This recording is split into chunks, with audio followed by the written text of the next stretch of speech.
that they probably need to show up in person. So that's our issue, certainly not the witnesses. I want to express my gratitude to the Department of Justice, the SEC, the CFTC, and the Bahamian authorities for taking the critical step to hold Sam Bankman-Fried accountable for his misdeeds. I'd like to thank Ranking Member Toomey and his staff. Thank you for working with me and my staff to try to secure Mr. Bankman-Fried's testimony. I trust that he will soon be brought to justice. It's clear he owes the American people an explanation.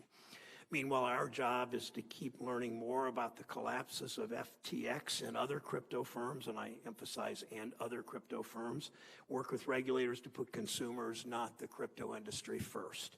It's not just about crypto, it's about protecting consumers, the regulated financial sector, from bad actors who think rules simply don't apply to them. 2.5 years ago, I explained why I thought Facebook's Libra currency was dangerous. At the time, Facebook was moving full steam ahead, as most of you know, to create its own currency, put that in quotation marks, to impose on its billions of users. Congress, regulators, and policymakers saw Facebook Libra for what it was, a shiny new tool Facebook could use to reach into Americans' pockets and profit from, no matter the risk to consumers or to our economy. Members of this committee, others in Congress responded. Republicans and Democrats alike made it clear that Facebook couldn't be trusted. Our financial system was not to be played with. The risk of a company creating its own currency to compete with the U.S. dollar was obvious. Ultimately, Facebook shut down its crypto project, but the committee's work to protect consumers, of course, continues. Even though Facebook shelved its crypto plans in the last 2.5 years, the stablecoin market has grown 20 times to become a tool for rampant speculation. The number of crypto tokens has exploded, even as the total value of all crypto assets fell by two-thirds in the last year. I've noted in the past similarities that cryptocurrencies share with risky mortgage bonds and over-the-counter derivatives during the lead-up to the financial crisis. In all these cases, they told us how great innovation is and how derivatives make markets efficient. Wall Street made it easy for everyone to get a mortgage so bankers could create more mortgage bonds and increase profits. Making money in crypto seems so easy, too easy. Every crypto token could double or triple in value in a matter of hours or days. It didn't matter if it was created with vague details or as a joke, money still poured in. No one's laughing now. The weekend before our stablecoin hearing last February, we saw crypto companies spending big money on Super Bowl ads to attract more customers and pump up crypto tokens. I appreciated the comments of one of you in this panel on public radio today about that. Crypto, like Facebook's Libra before it, was the shiny tool supposed to capture our imagination and revolutionize our lives. Wealthy celebrity spokespeople told Americans, if you're not buying crypto, you're missing out. Crypto platforms created dozens of investment products that look and sound like bank deposits, using words like lend and earn, or tokens that resemble securities and have a yield or governance rights, yet these products had none of the safeguards of bank deposits or securities. Crypto firms, their backers argued that billions of dollars invested in lending programs or earning yield should be exempt from basic oversight and regulatory protections. That's not how regulation works. The things that look and behave like securities, commodities, banking products need to be regulated and supervised by the responsible agencies who protect the public and serve consumers. Crypto doesn't get a free pass because it's shiny and bright, or because venture capitalists think it might change the world, or its TV campaigns were witty and featured famous people, especially when so many consumers are at risk of losing hard-earned money. And that's before we even consider how crypto has ushered in a whole new dimension of fraud and threats to national security. People are talking about that more and more because it's a central issue in this, that support dangerous nation states, embolden criminals, finance terrorists. North Korea uses crypto stolen in hacks to finance its ballistic missile program. Think of that. Human traffickers, drug cartels, gun runners launder their proceeds using crypto assets. Think of that. And some of these laundered funds end up bankrolling terrorists bent on undermining our nation and our society. Think of that. The ability of rogue states, cyber criminals, terrorists to use crypto for their own malign purposes is a feature of technology, and that's the point. Crypto also has made it easier for fraudsters and scammers to steal consumers' money. Hacks and complex crypto transactions make it easy to steal billions of dollars of investors' money. That's what we saw with FTX. That's what will continue as long as we allow crypto firms to write their own rules. The myth of Sam Bankman-Fried and his crypto trading success was supposed to impress us. We're still learning how he shuffled money between FTX and his trading firm, Alameda Research, a name calculated to sound as generic as possible to avoid raising eyebrows while sending money across the world. FTX and Alameda Research took advantage of the crypto industry's appetite for speculation. They were able to borrow and lend from other platforms and invest in other crypto firms, inflating the crypto ecosystem and growing their own profits. Even this summer, as crypto values crashed and platforms began to fail, FTX and Alameda found ways to benefit. In one case, FTX made a $250 million loan to a platform. Using its proprietary token, and Alameda borrowed client deposits worth more than twice that from the platform. All the while, venture capitalists and other big investors, shame on them, fell for it. They were caught up in the speculative frenzy, missed the red flags, and FTX showered Mr. Bankman-Fried with more and more money, and now it's most likely gone. It's no surprise in 2018, Alameda solicited investors by guaranteeing 15% returns with no downside. That's more than the guaranteed 11% that a guy named Bernie Madoff offered. With Madoff and with Sam Bankman-Fried, investors didn't ask questions for fear of missing out. It's a good reminder that most guaranteed investments are, in fact, too good to be true. In this story, Bankman-Fried was the shiny object. Now he's the villain, possibly worse. But this story is bigger than one person or one firm, and that's the point of this hearing. It's not just about misconduct at FTX, but about how to protect consumers in the financial system from unregulated crypto projects. For many investors, it might be too late. I've heard from far too many Ohioans who have money stuck at FTX.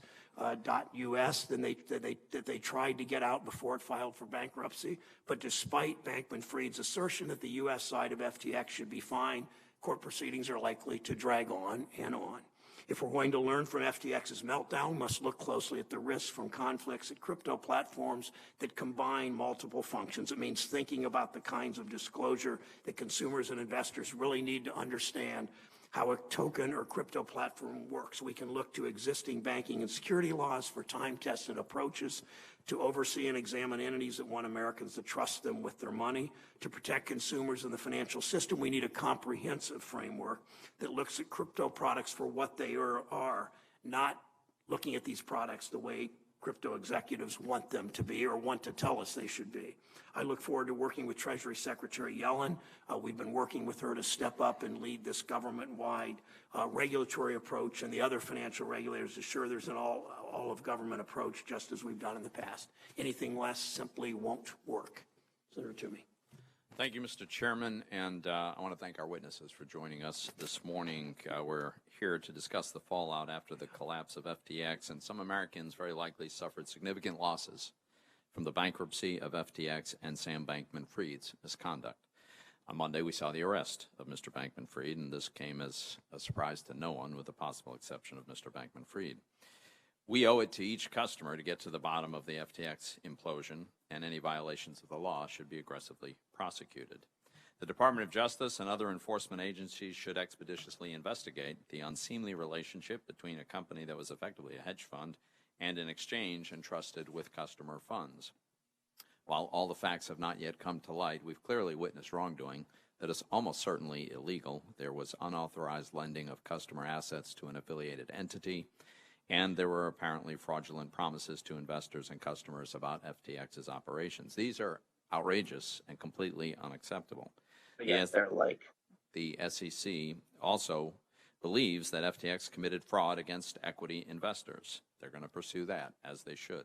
But I want to underscore a bigger issue here, and that is that the wrongful behavior that occurred here is not specific to the underlying asset. What appears to have happened here is a complete breakdown in the handling of those assets. In our discussion of FTX today, I hope we're able to separate the likely illegal actions from perfectly lawful and innovative cryptocurrencies. Now, it's important to define this space. Cryptocurrencies are analogized to tokens, but they're actually software. The software protocols that are foundational to the crypto ecosystem are like operating systems, and then applications are run on top of these operating systems. Currently, there are many competing operating systems and many apps running on them. There's nothing intrinsically good or evil about software. It's about what people do with it. And with this analogy in mind, What we should all understand here is one simple thing. The code committed no crime. FTX and cryptocurrencies are not the same thing. FTX was opaque, centralized, and dishonest. Cryptocurrencies usually are open source, decentralized, and transparent. To those who think this episode justifies banning crypto, and I've actually heard that suggested, I'd ask you to think about several other historical parallels. The 2008 financial crisis involved obvious misuse of products related to mortgages. Did we decide to ban mortgages? Of course not. A commodity brokerage firm run by former New Jersey Senator John Corzine collapsed after customer funds, including U.S. dollars, were misappropriated to fill a shortfall from the firm's trading losses. Nobody suggested that the problem was the U.S. dollar or that we should ban it. With FTX, the problem is not the instruments that were used. The problem was the misuse of customer funds, gross mismanagement, and likely illegal behavior. So let's talk about what comes next. Some of my colleagues have suggested somehow pausing cryptocurrency before we pass legislation. This is a profoundly misguided, not to mention impossible idea. Short of enacting draconian authoritarian policies, cryptocurrency cannot be stopped. If we tried, the technology would simply migrate offshore. Cryptocurrency does not need brick and mortar facilities to operate. And typing computer code should clearly be seen as a form of protected speech. Are we going to decide to pause the Constitution in order to stop crypto? This is exactly the kind of mindset that has driven this activity to the darker and less regulated parts of the world. Now, if Congress had passed legislation to create a well-defined regulatory regime with sensible guardrails, we'd have multiple U.S. exchanges competing here under the full force of those laws and regulations. In that scenario, it's not clear that FTX would have ever existed, at least on the scale that it did, not if we had American companies that were an alternative and properly regulated. The complete indifference to an appropriate regulatory regime by both Congress and the SEC probably contributed to the rise of operations like FTX. Others have suggested that we refrain from addressing cryptocurrency at all because we wouldn't want to legitimize its use. Well, I think that is both misguided and irresponsible. Congress can and should offer a sensible approach for the domestic regulation of these activities. I think we should start with stablecoins. This is an activity that my colleagues, we can analogize to existing traditional financial products. There's clear bipartisan agreement that stablecoins need consumer protections. There are virtually none in place now. I've proposed a framework that would do that. Senator Lummis and Gillibrand have also proposed a framework. Congress also needs to determine the criteria and the disclosures by which issuance of digital assets will be regulated. And we should acknowledge the possibility that there's certain token issuance like Bitcoin that don't need that kind of regulation. We should also clearly delineate regulations for the secondary market trading of these assets, including at exchanges like FTX US. Some of my colleagues have begun this important work. We can provide sensible consumer protections for which there would be very broad agreement while still allowing for the development of applications that are going to run on operating systems that we can't even imagine today, just as I don't think any of us ever imagined applications like Uber operating on iOS today. So let me conclude with this. It's absolutely essential to investigate any fraud and violations of existing law and prosecute those who are committing those crimes. Congress owes it to the American people to do so. This is fundamentally not about the kind of assets that were held by FTX. It's about what individuals did with those assets. Individuals can be tremendously empowered by the use and access to cryptocurrencies. Cryptocurrencies can protect against inflation when governments irresponsibly manage their own currencies. They can provide useful services without the need for a company or a middleman. And they can let individuals preserve the freedom to transact privately. Mr. Bankman-Fried may well have committed multiple crimes. The SEC and DOJ will determine that. But let's remember to distinguish between human failure and the instrument with which the failure occurred. In this case, the instrument is software, and the code committed no crime. And while Sam Bankman-Fried very well may have, it's important we not convict the code of anything but preserving and protecting individual autonomy. Thank you, Senator Toomey. I'll introduce today's witnesses. Starting on my left, we'll hear from Professor Hillary J. Allen from the American University Washington College of Law. She has testified in this committee remotely last year, I believe. Mr. Kevin O'Leary, an investor, television personality, and founder of several companies. Mr. O'Leary, welcome. Ms. Jennifer Schulp, the Director of Financial Regulation Studies at Cato. Center for Monetary and Financial Alternatives. Ms. Schultz, welcome. And Mr. Ben McKenzie Schenken, an actor, writer, director, is co-writing a book on cryptocurrency and fraud. Mr. Schenken, welcome. And Professor Allen, please begin. Chairman Brown, Ranking Member Toomey, and members of the committee, thank you for inviting me to testify today. My name is Hillary Allen, and I'm a professor of law at the American University Washington College of Law, and I'm the author of the book Driverless Finance, FinTech's Impact on Financial Stability. I would like to make 3 points today. The first is that FTX's failure was not an isolated incident, but is symptomatic of many broader problems in the crypto industry. FTX is just the latest in a series of major crypto industry failures. Failures of centralized crypto intermediaries like Celsius, and failures of DeFi offerings like Terra Luna. These failures arose in large part because of a feature that is unique to the crypto industry. Crypto assets can be made up out of thin air. When assets can be made up out of thin air, that generates leverage that makes the whole system more vulnerable to booms and busts. When assets can be made up out of thin air, they can also be used to obscure financial realities, as was done with FTX's FTT tokens, which were used as collateral for the FTX customer assets loaned to Alameda. How can you have any reliable check on the valuation of an asset with no productive capacity behind it? The attestations and proofs of reserves offered by the crypto industry are poor substitutes for rigorous and independent audits. Such an environment is highly conducive to fraud. Sam Bankman-Fried may have engaged in good old-fashioned embezzlement, as it was put yesterday, but the embezzlement was able to reach such a scale and go undetected for so long because it was crypto, shrouded in opacity, complexity, and mystique. To be clear, decentralization won't protect us from future crypto frauds, because even if DeFi is technologically decentralized, it is not economically decentralized. If one person owns 90% of the governance tokens that control the software, which is quite common in DeFi, then they could cause it to perpetuate shady behavior. The second point I want to make is that when we talk about regulating crypto, we're often not being specific about the type of regulation we mean to apply. There are several different options. A ban on crypto, for example, would be the most straightforward way of protecting both investors and the financial system. And because crypto isn't really decentralized, it is possible to enforce such a ban. If policymakers don't wish to proceed with a ban, then they will need to be careful to ensure that any laws that they do adopt don't inadvertently make crypto too big to fail. Crypto should not be regulated like banking products, because that would give crypto access to the government support that we afford to banking because of its critical role in providing credit and processing payments for the broader economy. Banking regulation should, however, continue to keep actual banks away from crypto. The harm from FTX's collapse has been limited to those who invested in crypto, but allowing crypto to integrate with the rest of our financial system could cause a broader financial crisis that would hurt those who never even invested. Investor protection regulation, as opposed to banking regulation, doesn't come with any deposit insurance or lender of last resort. It doesn't signal that an investment is a good investment or that an investment won't lose value.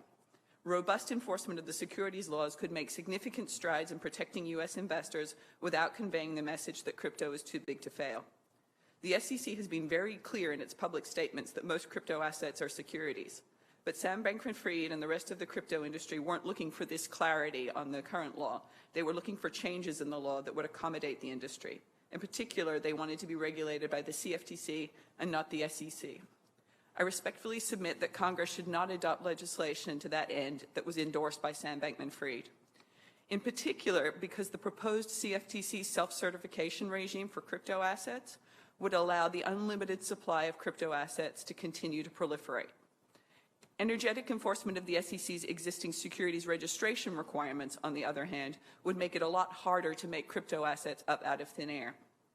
If Congress wishes to provide more clarity and certainty to the crypto industry, they could adopt legislation that categorically provides that all crypto assets are indeed securities. The final point I want to make is that if we have little to lose from limiting the growth of the crypto industry. The underlying blockchain technology can never deliver on the industry's promises, both because the technology itself is not very good and because technology is only a tool. After 15 years without a killer app, it is time for policymakers to listen to the technologists explaining why blockchain technology is fundamentally not fit for purpose. Even if it were good technology, though, it would not fix the underlying political and structural problems that limit access to financial services. In many ways, relying on the crypto industry to improve access to financial services is like adopting a policy to open more casinos in underserved communities. And to those who say that crypto investment is a matter of personal choice, crypto creates problems even for those who choose not to invest in it.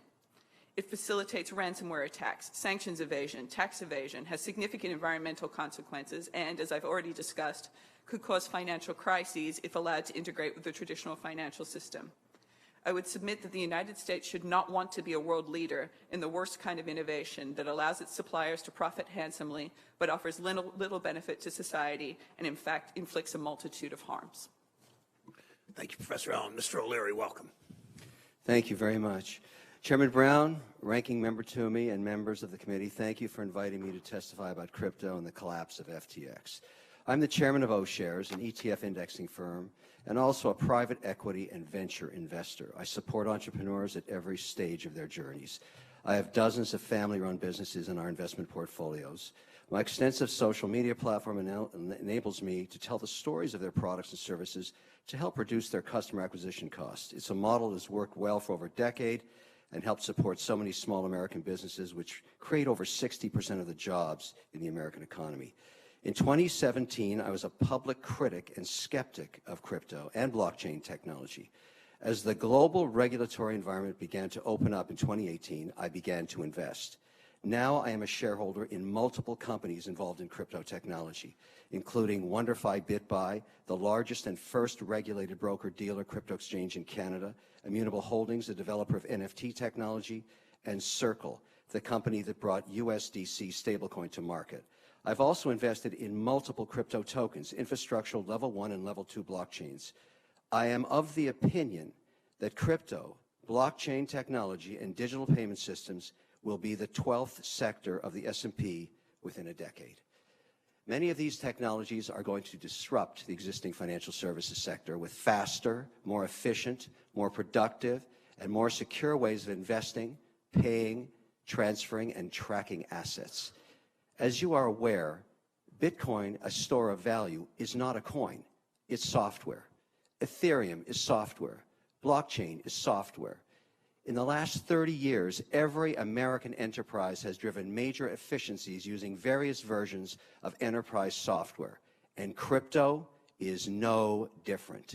The potential of these crypto technologies is astronomical in scale. In August of 2021, nearly 3 years after I started allocating capital to the crypto sector, I entered into an agreement with FTX to be a paid spokesperson. I was paid approximately $15 million for these services, plus approximately $3 million to cover the portion of the taxes due. Of the remaining amounts, approximately $1 million was invested in FTX equity and approximately $10 million in tokens held in FTX wallets. The equity is now most likely worthless, and the accounts have been stripped of their assets and, interestingly, financial records. I've written them all off to zero. Because I was a paid spokesperson, however, I never invested any capital from our partners or LPs in FTX. The capital lost was from an operating company that I had 100% ownership in. I'm using my own capital to pursue record recovery of the FTX accounts so I can conduct a forensic audit. The truth of this situation will be discovered by following the transaction trail after obtaining the records.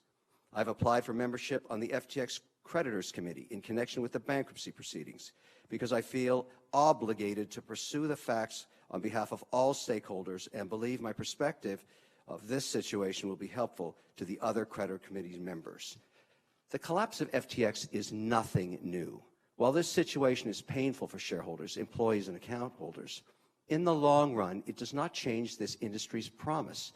Enron came and went and had no impact on the energy markets. Bear Stearns, Lehman Brothers' demise had no impact on the long-term potential of American debt and equity markets. I'm only one of many investors that have experienced this loss. However, this changes nothing in terms of the potential of crypto. In fact, the recent collapse of crypto companies has a silver lining. This nascent industry is culling its herd. Going or gone are the inexperienced or incompetent managers, weak business models, and rogue, unregulated operators.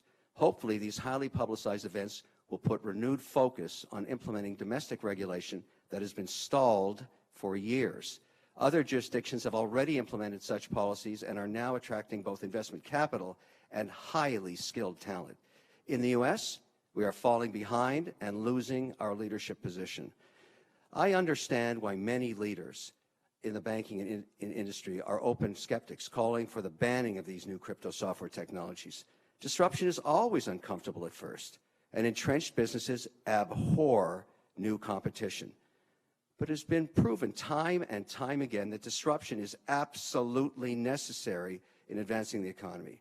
There is the risk of investing in crypto, and then there's also the risk of not investing in it and letting others accrue its benefits first, essentially gifting them a competitive advantage that could be very, very hard to recapture. So where to start? We need to clear policy and regulation for the crypto industry, its entrepreneurs, its developers, and its users. Congress should start by passing bipartisan legislation that creates a sensible regulatory framework for digital stablecoins backed by the U.S. dollar. Why? A well-regulated stablecoin backed by the U.S. dollar and other high-quality liquid assets could become the global default payment system over time. The U.S. dollar already denominates the price of oil and other commodities. Why not everything else? What could be more bipartisan than this? Let me close with this. We need to get to the bottom of what happened with FTX, but we can't let its collapse cause us to abandon the great promise and potential of crypto. Thank you, Mr. O'Leary. Ms. Schulp, welcome. Thank you. Chair Brown, Ranking Member Toomey, and distinguished members of the Senate Committee on Banking, Housing, and Urban Affairs. My name is Jennifer Schulp, and I'm the Director of Financial Regulation Studies at the Cato Institute's Center for Monetary and Financial Alternatives. Thank you for the opportunity to participate in today's hearing. At the outset, I note that because the facts are developing, it is premature to definitively diagnose the causes of FTX's demise. Claims of fraud and contractual breaches should be vigorously pursued, and courts should determine what crimes and violations took place. Importantly, the issues with FTX do not appear to be intrinsically tied to cryptocurrencies or other blockchain technologies. John Ray, the company's bankruptcy CEO, described the situation as a complete failure of corporate controls and a complete absence of trustworthy financial information. These risk management failures, whether the result of intentionally fraudulent practices or the product of gross negligence, should reflect on the perpetrators themselves, not on the crypto ecosystem. Today, I suggest 3 takeaways for policymakers. First, there are important distinctions between centralized entities and decentralized projects. Policies designed to address risks posed by centralized financial intermediaries should not be blindly applied to decentralized projects. FTX is, at heart, a traditional middleman. As a centralized exchange, and like a traditional bank or broker, FTX took possession of people's assets and kept the books, however poorly. Decentralized finance, or DeFi, seeks to mitigate these intermediary risks through technology. While designs vary, decentralized exchanges utilize open-source software to provide exchange services by, among other things, publicly recording transaction data and allowing users to self-custody assets. That's not to say that decentralized exchanges solve every problem or eliminate every risk, or that DeFi is always preferable to centralized finance. Rather, the point is that different risks ought to be treated differently. Second, unclear regulation remains a problem that can drive innovation offshore. A rational regulatory framework should distinguish between projects that reproduce the risks of traditional finance and those that mitigate those risks through disintermediation. For exchanges to provide rules that are narrowly targeted to relevant risks, Congress should provide for centralized marketplaces to register with the CFTC for crypto commodities and the SEC for crypto securities. Decentralized exchanges should be permitted to voluntarily register, which recognizes their capacity to address intermediary risks through technology. Addressing marketplace regulation, though, is only part of the task. It is also important to clearly define when crypto projects trigger securities regulation to determine which regulator oversees trading and what customer protections are appropriate. Federal securities law is appropriately applied to address the specific risks of fraud, deception, and manipulation by developers, sellers, or promoters who are active managers of a crypto project. But where no individual or entity acts like a manager, Congress should clarify that securities laws do not apply. Congress should also provide a disclosure option for decentralizing projects that covers information relevant to crypto purchasers. Finally, following FTX's bankruptcy, there have been the usual calls to protect consumers by banning crypto or, paradoxically, by declining to regulate crypto to delegitimize it. This type of protection, premised on a value judgment about the worth of the crypto ecosystem, takes the choice to engage in technological innovation out of the hands of consumers, investors, and entrepreneurs, and wrongly places it in the government's hands. While circumspection around a novel asset class and technology is more than fair, blocking access to an instrument that approximately 1 in 5 Americans already have chosen to use for diverse purposes, from trading to sending remittances, is entirely different. That crypto has yet to meet all of the goals that it or others have set is not a reason to limit access. Moreover, the risk that some people will lose money does not justify harsh regulation. Risk is a natural component of markets, and failure is often necessary for development. Americans should be able to participate, for better and for worse, in that process. Thank you, and I welcome any questions you may have. Thank you, Ms. Schultz. Mr. Schenken, welcome. Thank you, Mr. Chairman. Chairman Brown, Ranking Member Toomey, members of the committee, thank you for inviting me to testify before you today. This hearing has been called for 2 reasons. The first is to examine the spectacular collapse of the crypto exchange FTX and its sister company Alameda Research, both owned by Sam Bankman-Fried. These companies, valued at more than $32 billion earlier this year, are today worth less than nothing. In fact, they are $8 billion in the hole. The demise of FTX and Alameda represent the most spectacular corporate downfall since Bernie Madoff's Ponzi scheme imploded in the wake of the great financial crisis. It has captured the nation's attention. Like Madoff, FTX and Alameda owe enormous sums to supposedly sophisticated investors, such as venture capital firms and hedge funds. And like Madoff, they also owe a lot of money to regular people. However, the carnage at FTX is far more widespread. Madoff defrauded some 37,000 clients. FTX claims 32 times that amount in the U.S. alone. According to FTX, some 1.2 million retail traders, aka regular folks, and 5 million worldwide have lost access to the money they entrusted to FTX. It is unclear when, if ever, they will get any of that money back. The harm to those consumers, I would prefer the term investors, is the second reason we are here today, and it is fitting that I am here, for those people are the focus of my attention. I believe they, and the estimated 40 million other Americans who have invested in cryptocurrency, have been sold a bill of goods. They have been lied to in ways both big and small by a once seemingly mighty crypto industry whose entire existence, in fact, depends on misinformation, hype, and yes, fraud. The first lie is the most obvious. Cryptocurrencies are not currencies by any reasonable economic definition. Anyone with even an undergraduate degree in economics, such as myself, can tell you that money serves 3 functions: medium of exchange, unit of account, and store of value. Cryptocurrencies cannot do any of the 3 well, and they have no hope of ever doing so, for reasons I am happy to discuss at greater length during our session. But in the interest of time, let's keep it simple for now and focus on the present. If cryptocurrencies are not currencies, then what are they? Well, what do they do? How are they used?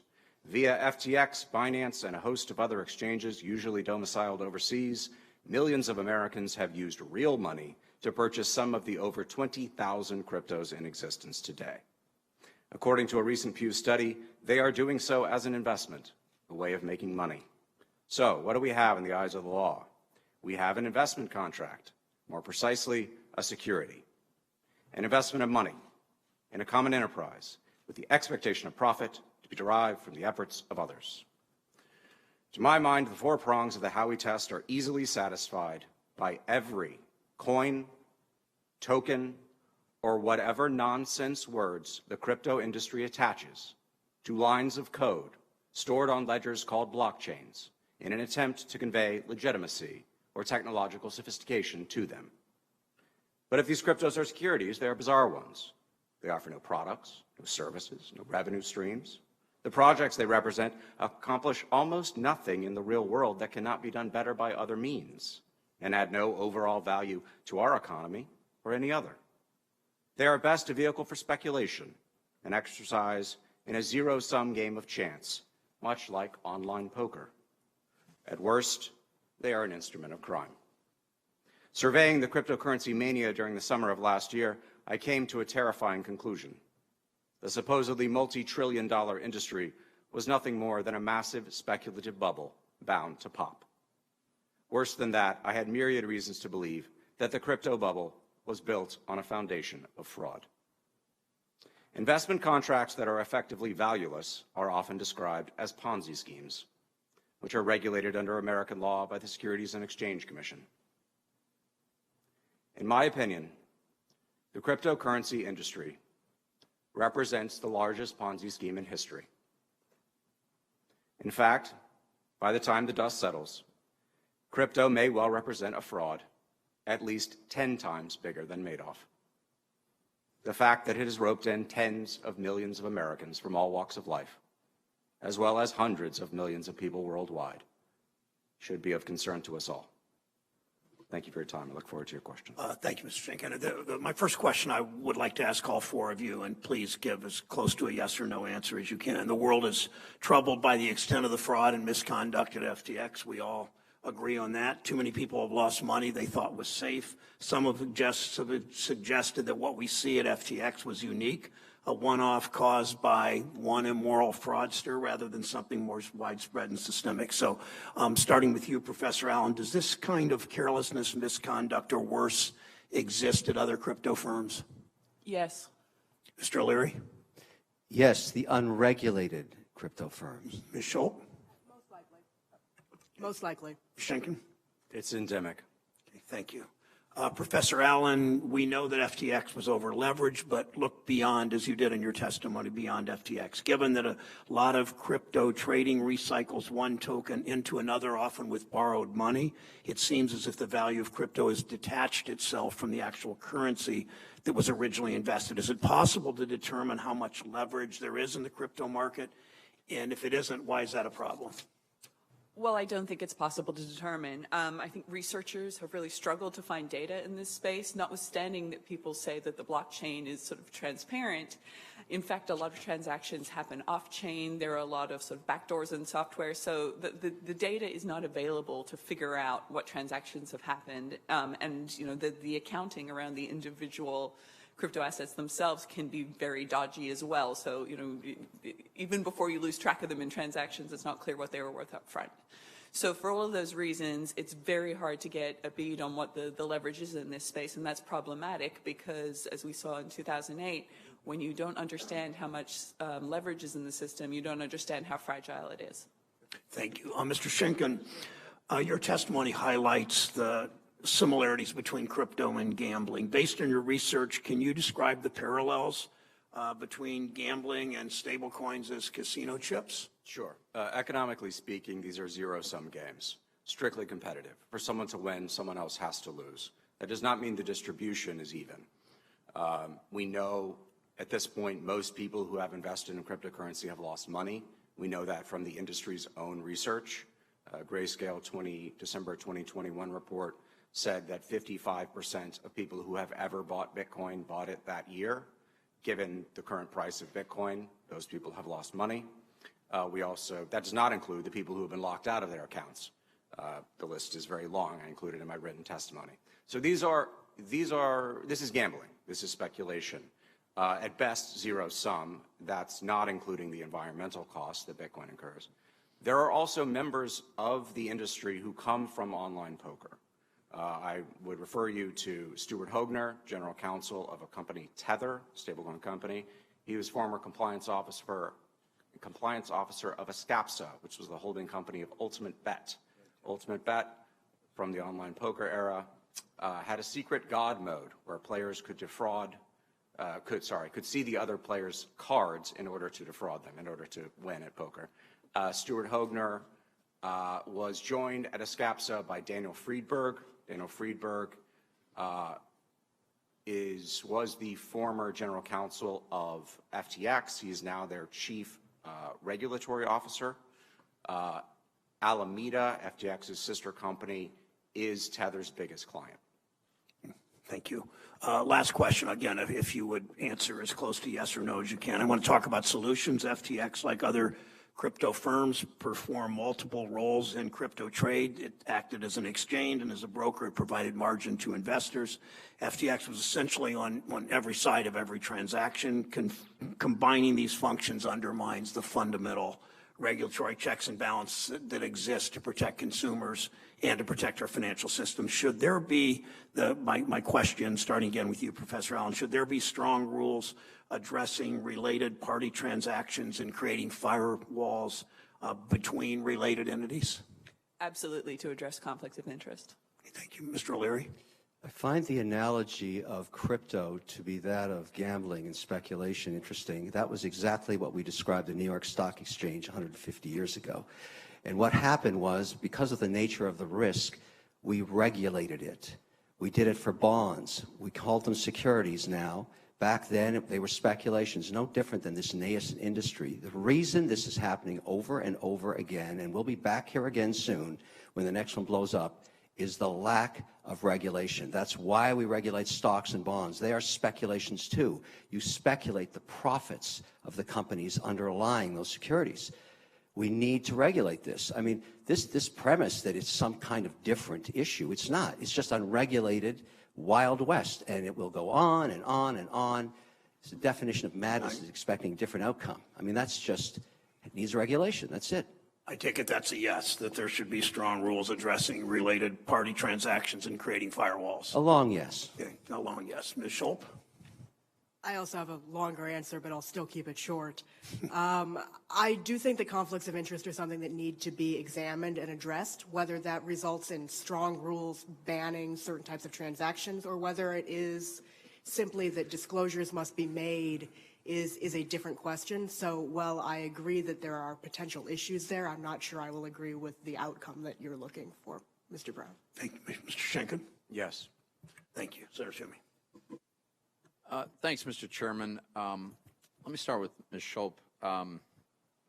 Shankman indicated his opinion that I think he said every cryptocurrency or virtually every one easily meets the Howey test for the definition of a security. The Howey test includes the investment of money in a common enterprise with the expectation of profit through the efforts of others. So in Bitcoin, we have no corporation that controls it or issued it. We have no individual. We have no committee. It seems to me purely decentralized. Isn't it hard to establish that there's a common enterprise when there is no central authority that controls and operates it? I agree. I don't think for Bitcoin you can meet the elements of the Howey test No. in multiple respects. Right. So, would you say as a general matter, a truly decentralized protocol, it's pretty hard to establish the common enterprise?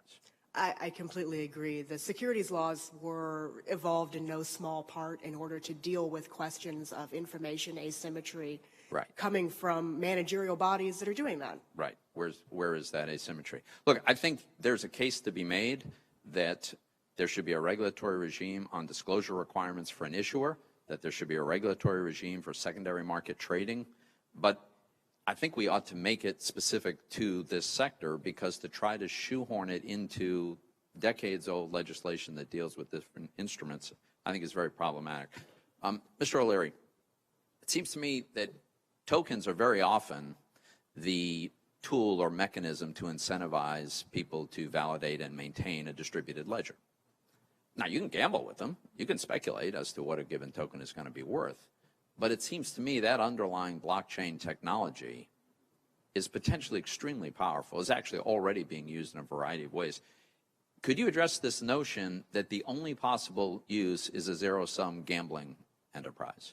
No, I don't agree with that at all. It's preposterous to say that. The potential of blockchain technology in authenticating physical assets and contracts and tokens, as you suggest, is incredibly powerful. In fact, I think what's going to happen as we peel the onion on FTX over the next year or two is the shining outcome of the success of the blockchain to track these assets will become the focus of everybody. We will realize every security or token that left FTX, left Alameda, got traded between shareholders, all tracked irrefutably on the blockchain. The power of this technology is very harnessable, very powerful, and of course we should lead the world in it because so much of it is developed here. The hottest hands coming out of MIT right now, where do they want to work? A third of the class. They want to work on the blockchain. You can't take that much potential and not expect extraordinary outcomes. This is a remarkable technology. Yes, it requires regulation, but if you just ask where the hot hands are going, the great engineers, this is where they're going. So, we train them here, and then we kick them out of the country so they do their work somewhere else. So let me ask you directly. You were an investor in FTX, and I know you've spoken frequently with Sam Bankman-Fried over an extended period of time. Why do you believe FTX failed? I have an opinion. I don't have the records. Here it is. After my accounts were stripped of all of their assets and all of the accounting and trade information, I couldn't get answers from any of the executives in the firm, so I simply called Sam Bankman-Fried and said, "Where is the money, Sam?" He said he had been refused access to the servers. He no longer knew. I said, "Okay, let's step back. This is a simple case in my mind of where did the money go?" And I said, "Sam, walk me back 24 months. Tell me the use of proceeds of the assets of your company. Where did you spend it?" And then he told me about a transaction that occurred over the last 24 months, the repurchase of his shares from Binance, his competitor. I didn't know this at the time, but at some point, CZ or Binance, who runs Binance, purchased 20% ownership in Sam Bankman-Fried's firm for seed stock. And then, over time, and I asked him, what would compel you to spend $2 billion was the number he was giving me at that time. Later, in a subsequent conversation, about 24 hours later, he told me it could have been as much as $3 billion to buy back the shares from CZ. I asked him, what would compel you to do that? Why wouldn't you keep your assets on your balance sheet? And why would you offer this to just one shareholder? He said, because every time we went to get licensed in different jurisdictions, because you must understand the prize of crypto is to get regulated. For all the talk we say about Bitcoin and everything else, no institutions own this. I work for the sovereign wealth and pension plans. They don't touch this stuff because it's unregulated. Between these two, let's call them frenemies, because they obviously were potentially the two largest shareholders in the firm, they had a disagreement. They had a falling apart. Apparently, according to Sam Bankman-Fried, CZ would not comply with the regulators' request in these different geographies, these different jurisdictions, to provide the data that would clear them for a license. He withheld it, according to Sam Bankman-Fried. The only option the management and Sam Bankman-Fried had was to buy him out at an extraordinary valuation of close to $32 billion, less apparently a 15% discount. That stripped the balance sheet of assets. You ask me why it went bankrupt? Go to the last week. All of a sudden, in social media, CZ is asking for another $500 million. He wants to do a block trade of FTT, or the proprietary token of FTX. Wants it converted back to fiat. Why would you put that out there? You know it's going to push down the pressure. It's going to push down the value of that coin dramatically, and that's exactly what happened. Every trader knows if you have a large block trade, you go negotiate a clearing price with other buyers and you do the transaction. In my view, my personal opinion, these two behemoths that own the unregulated market together and grew these incredible businesses in terms of growth were at war with each other. and one put the other out of business intentionally. Now, maybe there's nothing wrong with that. Maybe there's nothing wrong with love and war. But Binance is a massive, unregulated global monopoly now.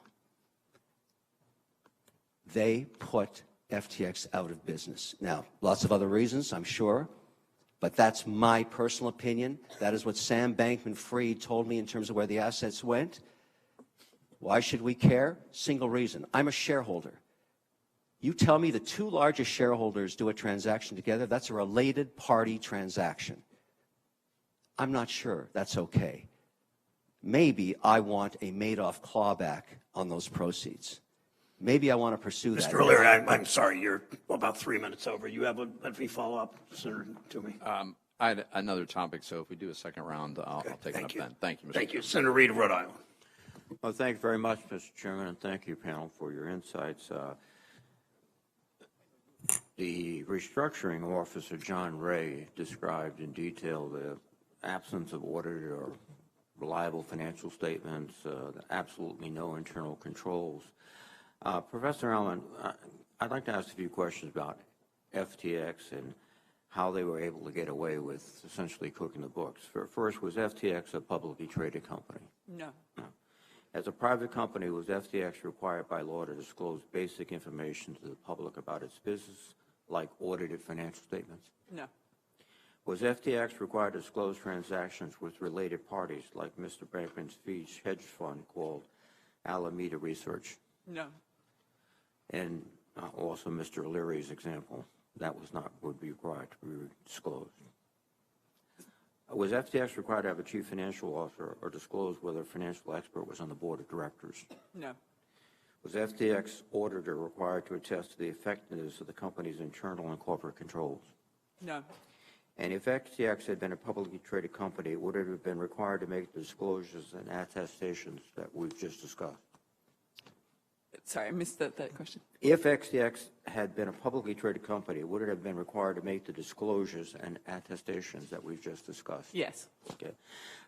Thank you very much. And it's just not that FTX is a private company. In fact, just about all the biggest companies in the crypto industry are also privately held.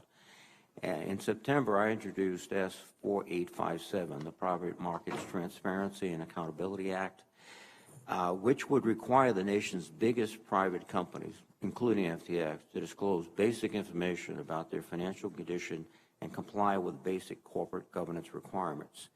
And according to a letter from the North American Securities Administration, this legislation, in their words, would have made it easier for all of us to spot or prevent the alleged fraud and other misconduct at FTX earlier. So, Mr. Chairman, I would ask unanimous consent to include this letter in the record. Without objection, so ordered. Yeah. The whole point is that we've all talked about the need for regulation, and I think that's obvious. And we have many mechanisms pending here in the Senate and the House to do that. We just have to move quickly. I would suggest this is a good place to start. And a final question, Professor Allen, do you think that would have helped illuminate what was going on in FTX? Yes, I think so. I mean, attestations and proof of reserves and other forms of accounting disclosures common in the crypto industry, they don't include the rigor, the independence, and the professional skepticism we get from auditors. But I would note that we should be wary of FASB's moves to implement fair value accounting for crypto assets, because accepting market valuations from the crypto industry could potentially undermine the value of the audit function, and that's something to be wary of. Thank you very, very much. When we talk about crypto tokens, in fact, it's reported that FTX held about $900 million in liquid assets and $9 billion in liabilities when it failed. And the vast majority of FTX assets were illiquid cryptocurrencies created and promoted by FTX and Alameda. And the company held them at wildly optimistic valuations that turned out to bear little resemblance to reality. Can you explain how aggressive valuation practices contributed to the failure of FTX and put customers at risk, Professor? Sure. As I outlined in my written testimony, many crypto assets are created out of thin air, and there's no real basis for their valuation. There's simply no way to perform a sanity check on the valuations that are provided, as those assets trade entirely on sentiment. And so when assets trade entirely on sentiment, meaning what other people think they're worth, that creates a space where significant amount of leverage can be created and fraud can easily go undetected. Thank you very much. Again, I think the one theme that seems to be consistent is that the need to regulate not just this industry, but private entities that are controlling a huge amount of funds that are investing in ways that are not obvious to the public or even to their own shareholders or equity owners. And we have to move, I would suggest, as a starting place, the legislation I proposed. Thank you, Mr. Chairman. Thank you, Senator Reed. Senator Menendez of New Jersey is recognized. Thank you, Mr. Chairman. A lot of securities regulation essentially comes down to one thing: what actions are and are not permissible when one person is handling another person's money. And by and large, we in Congress, the securities industry, and the general public have agreed on the major principles that should guide that activity. For instance, as you point out in your testimony, Professor Allen, brokers are not permitted to use customer funds to finance their business. They are required to fully disclose conflicts of interest. And when dealing with retail investors, they are required to go further and mitigate certain conflicts. FTX didn't seem to have done any of this, and if they had, it seems like a lot of harm would have been prevented. So, Professor Allen, is there any reason why we shouldn't apply the same broad regulatory principles that are now in place with the traditional financial sector to digital assets? I see no reason. The reason we typically hear is that crypto is different because it's decentralized, but in fact, it's not decentralized. At every level, there are people controlling things. So, we heard that that Bitcoin was decentralized. Well, Bitcoin is controlled by a few core software developers, fewer than 10, and they can make changes to the software, and then that software is implemented by mining pools, and there's just a few of them. So in all these spaces, there are definitely people, often a very few people, pulling the strings, but the fact of the matter is that they are unidentified and unregulated, and that is not an ideal space to be in. Yeah. Mr. O'Leary, in your testimony, you said you hope that the events at FTX would, quote, put renewed focus on implementing domestic regulation. Do you agree that FTX customers and perhaps your own investments would have been better off if FTX had complied with the existing regulation we have that bars brokers from trading with customer funds? Absolutely. But they were not compelled to do that because they were offshore and unregulated. I think the model will not work. There's examples of how regulated exchanges that are attached to broker-dealers have worked. You only have to look up to Canada, the OSC order, where BitBuy wallets are controlled by the regulator. They limit the number of tokens. They limit the margin. They limit the lending. They do an exhaustive test of proof of reserves. That's just the rules they implemented that they just copied from their own exchanges. Right. We need to do the same thing here. It works. It's been proven to work. There's millions of Canadians that have accounts that are working under a very strict regulatory environment. We can implement the same. Well, I agree. We already know what should and should not be allowed when one person is handling another person's money. Whether we're talking about a new celebrity-endorsed coin or an index fund, I think we'd be well served to keep in mind the basic principles that have largely saved and served investors and the markets well for decades. As I was listening to some of your testimony back in my office, it all seems like you looked at this as more of a security than a currency at the end of the day, and that makes it pretty clear for me. In the wake of FTX collapse, many crypto firms have attempted to reassure the public of their soundness by hiring outside auditors to provide proofs of reserve. However, the quality of these audits are inconsistent and oftentimes provide an incomplete picture of the company's assets and liabilities. Professor Allen, can you explain some of the flaws in these reports and why they are not as helpful to investors as the crypto industry claims? Well, I mean, there is the fundamental issue that where do you even get the valuation number from these assets? Do we treat them on a sort of a fair value accounting basis? If so, we're essentially accepting whatever the market says about these asset prices, and then they're entirely based on sentiment. So, in addition, even if we put that aside, the actual attestations, et cetera, that we're getting, as I said, they don't have this skepticism that we expect from professional auditors who look at the financial statements to find red flags. They're required to look for red flags. In these attestations and proof of reserves, it's basically just the accountants sort of reporting what they've been told by the industry. No. One of the things I'm concerned about is the extent that cryptocurrency becomes integrated with the financial system, and therefore the risk to the financial system, which up to now has been pretty stable.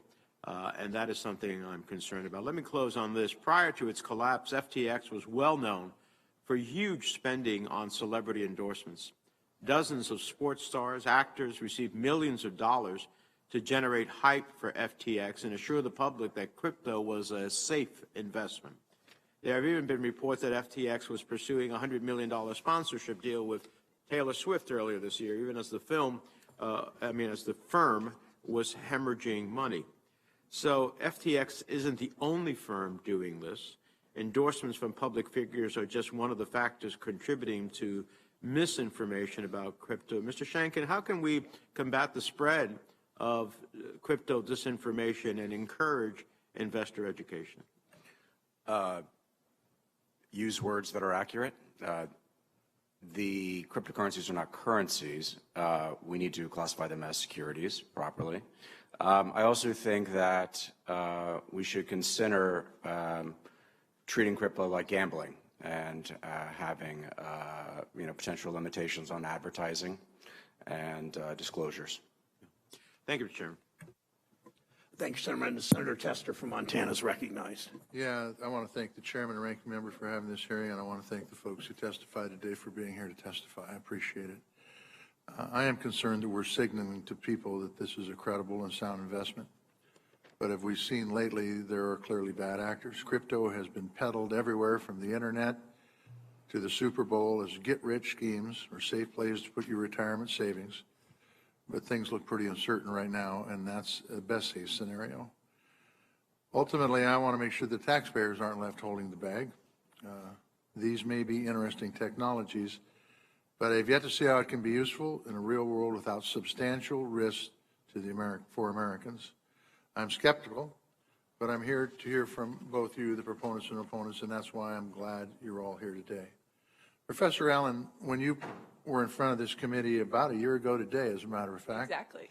You discussed similarities with synthetic products, and you highlighted concerns that, unlike 2007, these products are targeted at institutions and individuals.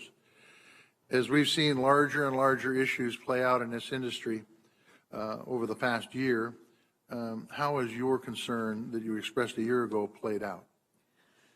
So in some ways, I've been heartened by the fact that the banking regulators have really kept this stuff out of the banking system, and I think that's why we're talking about the investors of FTX being harmed rather than everybody being harmed. But still, I mean, I think the idea that crypto is trying to disrupt banking is inaccurate. Crypto and banking would love to merge, and it's the regulators that are keeping them apart. And so as we look at the banking industry trying to dip their toes into this water, I think there are a few causes for concern. Bank of New York Mellon is custodying crypto. JP Morgan is doing trades on permissionless blockchains. So I think we need, to firm up this separation between crypto and banking in order to protect the broader financial system. But as I said, I think, banking regulation has held up pretty well so far. For you again, Professor Allen, the new bankruptcy-appointed FTX CEO has warned that the U.S. entity is not solvent. American customer accounts are in doubt. What does this mean for the consumers who are utilizing FTX? Well, in the short term, it means that they are not going to be able to access their funds because they're tied up. In the long term, it means that they may not have any funds. So that is, really devastating. And we have to think about how much of this we're willing to tolerate in the name of innovation. This is not a great innovation. I would point out that the Australian Stock Exchange spent years trying to use blockchain technology to restructure it, and it's just given up entirely because the technology was not fit for purpose. I think, we need to think really hard about the costs of what's going on. So could you tell me what this could have meant for taxpayers if legislators had gone further with blessing this industry? Sure. The size of the subprime mortgage market in 2007 was estimated to, and I don't have my figures here, but I think it was about 1.3 trillion. And, we've just talked about a crypto industry, and as I said, the valuations are crazy in crypto, but we've talked about an industry that's shrunk, apparently from 3 trillion to under 1 trillion. So if that amount of assets or exposure had been brought into the existing financial system, intertwined with our existing financial system, then the banks would have been in a very serious problem. They wouldn't have been able to lend. They would potentially not be able to process payments. All the things that we count on for our broader economic growth would be jeopardized. Do you think there would have been an inherent response that would have required Congress to step in and bail out folks like happened in 2008? Absolutely. It's simply untenable to let the economy tank like that. I mean, that's just the fact of the matter. And so that's why I think it's so critical that crypto be segregated away from banking. We do not want to make it too big to fail. It's too big to fail is problematic with any asset class. An asset that has no productive capacity, that doesn't serve any capital formation function, that just is crazy. Mr. O'Leary, in one of the answers to one of the other senators' questions, you said that the prize for crypto is to get regulated. Is that because it gives it credibility? It can't exist for the institutional client. The potential of crypto is for it to be indexed with sovereign wealth and pension, where about 70% of the world's wealth is actually managed. There's great interest there, particularly around Bitcoin and Ethereum and a few other platforms. But they have no infrastructure to apply to their compliance platforms. When you are managing a $900 billion fund, every day you have a massive compliant infrastructure that marks to market all your positions. There is no infrastructure for crypto. I want to make a note here just around this regulatory issue that you're raising, and it's a good one. Of all the entities that went to zero, that went to bankruptcy, in the FTX portfolio, the only one that is not bankrupt out of the 130 plus, and this is, probably the best evidence of why we need regulation, is Ledger X. Why? It's regulated by the CFTC. 100% regulated. It is not bankrupt. Had the other entities been regulated wherever they were, they would too not be bankrupt. And so just look at this. This is a use case of why we need regulation. There wouldn't be this tragedy and all of this drama and all the rest of this stuff and the loss of billions of dollars. The lack of regulation has caused some problems here, and it will continue to. And the evidence is right here. The only entity that didn't go to zero in the FTX portfolio, CFTC, forced the scrutiny, forced the transparency, forced the proof of where the assets were held and the reserves, forced the lack of commingling with the assets. They forced it. They did it. Proof positive that you can regulate this asset class. I want to thank you all for being here today. We'll have some questions for the record, but I appreciate the hearing, Mr. Chairman. Thanks, Senator Chester. Senator Haggerty of Tennessee is recognized. Thank you, Mr. Chairman. Ranking Member Toomey, thank you for holding this hearing. To all of our guests here today, I appreciate your being here. I'd like to touch on something that has been troubling me for some time. We know that FTX's collapse as the second largest exchange is continuing to have ripple effects throughout the entire digital asset industry. But if you look back to even early November, FTX didn't appear to have the necessary scale to cause an industry-wide systemic meltdown.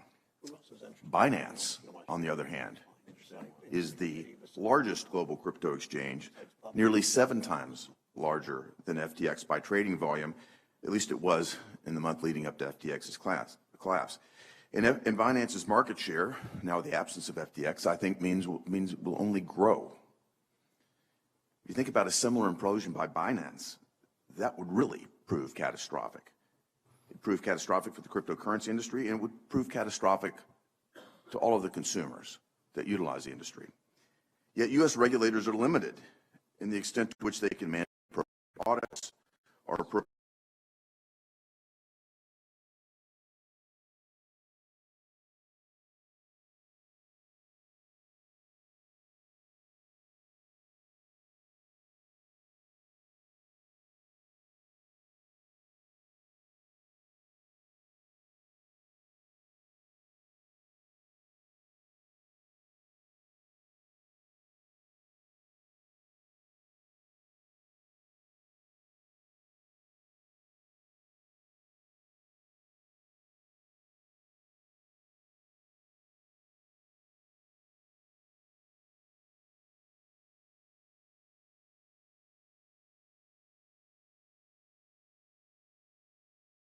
have influence where we can. But I think the most important thing for the United States to do is to create a rational crypto regulatory for the United States.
Very sound structural concepts, but it needs a coordination. And in one phone call, we could solve this problem. I'm going to come back to you, Ms. Schulp, for a moment, and I want to stay on this concern that I have, particularly about Binance, about the Chinese Communist Party's role in support of that. To be clear, Binance is being proliferated around the world. It's a state-backed network. They're proliferating in emerging markets in a very predatory fashion. They're in developed markets. And again, now they have an even more open platform as FTX has been taken down. But if you think about an example like Binance with ties to the CCP, a committed partner to the Belt and Road Initiative, and particularly as it expands its market dominance with the collapse of FTX, what does that spell if lawmakers here in America follow through with their threats to ban digital assets or leave the current regulatory uncertainty in place? What does it mean for the global crypto market in general? What does it mean for our nation's national security and our economic security? And most important, what does it spell for the dominance of the U.S. dollar as the world's reserve currency?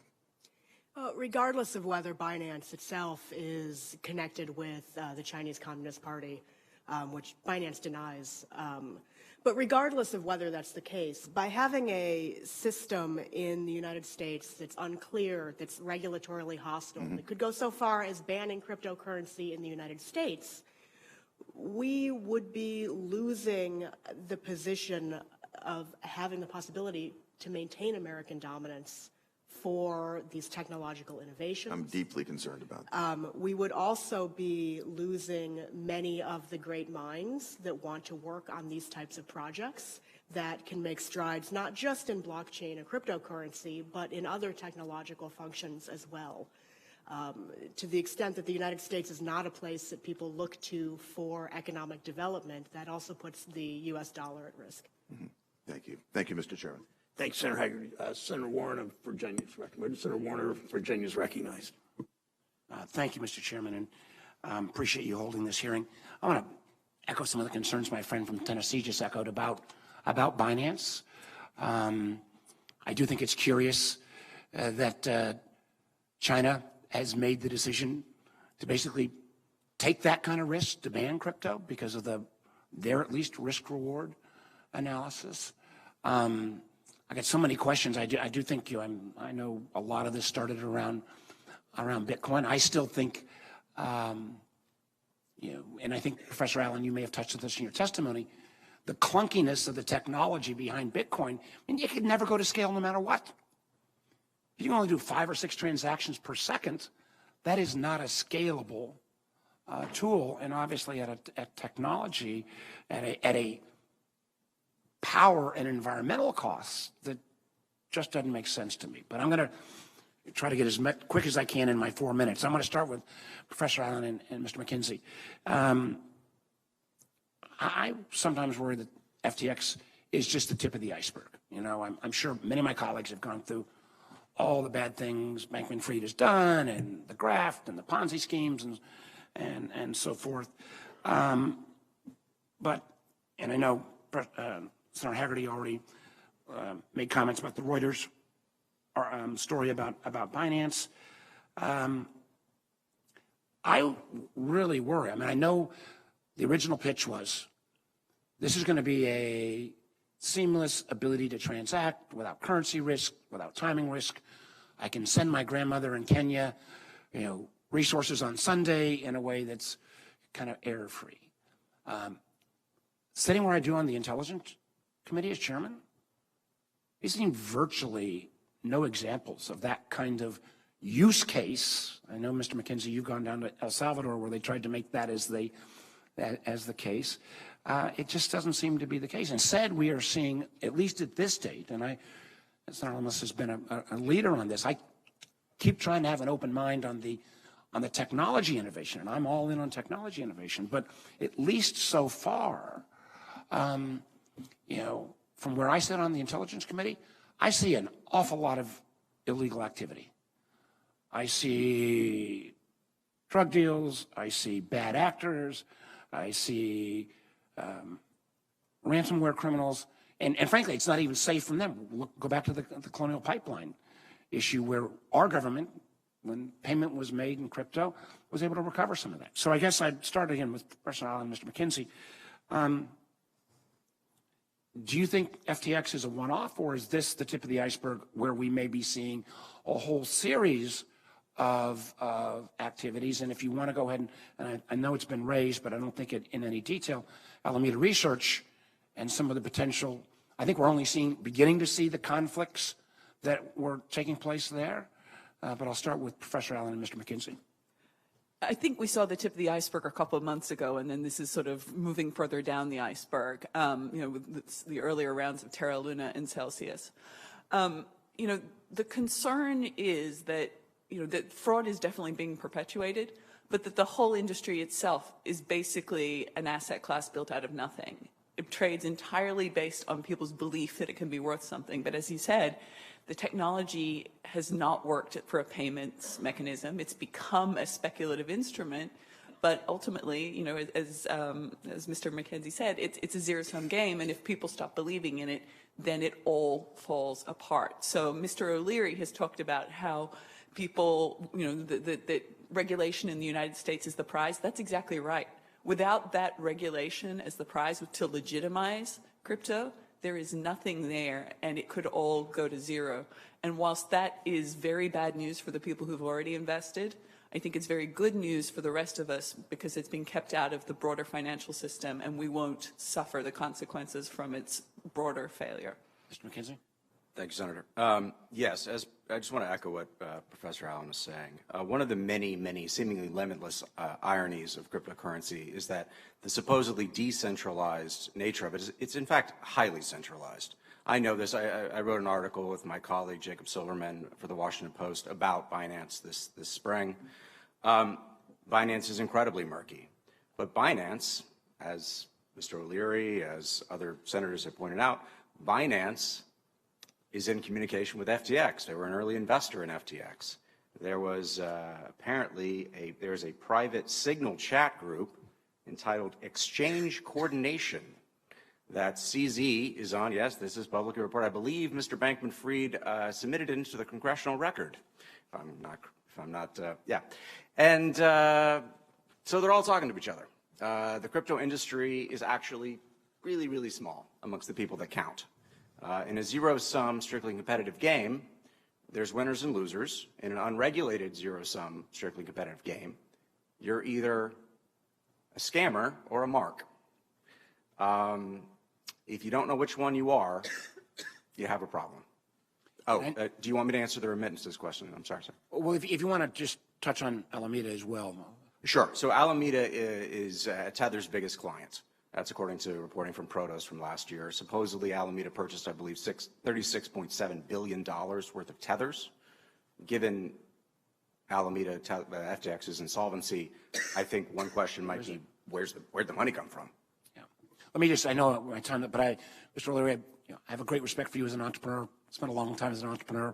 I'm trying to sort this through as well. I get your point, but I guess what I'd raise for the chairman and the ranking member is, I'm still trying to wrestle with this in my mind, whether we need a crypto set of rules or whether we frankly, what are we, 14 years after Dodd-Frank, ought to take a bigger step backwards and realize we got this bright, shiny problem over here around crypto, but the amount of financial activity, you look at the fact that over 50% of the mortgage origination now is outside the regulated banking sector. I've been a big advocate for fintech for a long time, but there are a whole series of lending entities out there, again, that have no regulatory protections around them at all, and nothing would be worse than doing a relatively good job, and we may overdid in certain parts on Dodd-Frank, but put a structure around our regulated industry and suddenly see this huge escape of financial activity going outside any kind of regulatory envelope at all. I'm all for innovation, but Lord knows if crypto was suddenly followed by a whole series of fintech entities that were coming back saying, hey, I need my money back as well. I didn't get my lending that was taking place on this platform. We could have a problem. Thank you, Mr. Chairman. Senator Lummis of Wyoming is recognized. Thank you, Mr. Chairman. I also want to thank Senator Toomey for his wonderful leadership on this committee. Just in the event this is our last hearing, thank you for your service. Hearing tomorrow. We're conflating topics today. Digital assets are not on trial. Fraud and organizations are on trial. So let's separate digital assets from corrupt organizations. FTX, as I've been saying for the last few weeks, is good old-fashioned fraud. And what they did is separate from digital assets. Now, we've all heard that FTX lent its executives hundreds of millions of dollars in commingled customer funds for personal use, and customers who tried to wire money to FTX were instead given Alameda's routing number. That is fraud. That's fraud whether it's conducted in US dollars or euros or digital assets. That is fraud. Additionally, even though FTX was a multi-billion-dollar enterprise, it had a shocking lack of corporate controls and enabled affiliates to conceal the movement of money and take on enormous liabilities, enabling the misuse, well, they misused customer assets that were supposed to be appropriately safeguarded. FTX, in its terms of service, said, title to customer digital assets always remain with the customer. Now that we know is a lie, and now millions of FTX customers around the world will suffer. So FTX is a failure of people, safeguards, and regulation. It's not a failure of technology. The people of the digital asset industry need to get really serious about risk management and compliance with things like anti-money laundering laws, and that's why we've seen a failure of a number of firms engaged in riskier practices, even for the digital markets this year. So one question people should ask themselves is how FTX grew so quickly. They were founded in 2019 and grew to be one of the largest digital asset exchanges in just 2 years. So you look at other companies like Kraken, Coinbase, and Bitstamp, they've been around for a decade. They've grown organically. This committee needs to be focused on putting legislative solutions in place that would have prevented FTX's collapse and other firms like it. This means things like regulation of digital asset trading, providing consumers with adequate bankruptcy protection, disclosures, and stablecoin regulation. So let's not conflate topics here. Mismanagement, failure of people, inadequate controls is what's on trial. We need to regulate this business and lay digital assets on top of our existing financial regulatory framework. Questions? Ms. Schulp, why do digital assets and distributed ledger technology have the power to make our capital markets safer and more efficient? Well, there's multiple ways that they can do that, and one of them is by removing the intermediaries that we've been talking about, where there are potential for such things as an FTX to take customer assets and misuse them. When those intermediaries don't exist in digital asset systems, then you don't have the same risks. You can also have faster, cheaper payment systems than we currently have, and more global payment systems which allow people to send money cross-border in a way that should be very important for a country like the United States, which sends a lot of remittances across the world. I know I'm out of time, but I want to make a plug for the Responsible Financial Innovation Act that Senator Gillibrand and I have co-sponsored, that we've been talking to our colleagues about. This is a case study in why we need the Responsible Financial Innovation Act. We will be reintroducing the bill next year. We're absolutely delighted and willing to take your comments, suggestions, ideas, and it's time to move. Time to move to regulate the digital asset industry. Thank you. Thanks, Senator Levin. Senator Warren of Massachusetts is recognized. Thank you, Mr. Chairman. So Sam Bankman-Fried and other crypto billionaires argue crypto is special, but a basic principle of our financial system is same kind of transactions, same kind of risk, means same rules apply. Right now, if a bank takes money from terrorists, and the bank and the banker then have broken the law. And that's why banks spend so much time and so much energy identifying who their customers are and reporting suspicious activity to authorities. A lot of crypto firms are not doing these kinds of checks.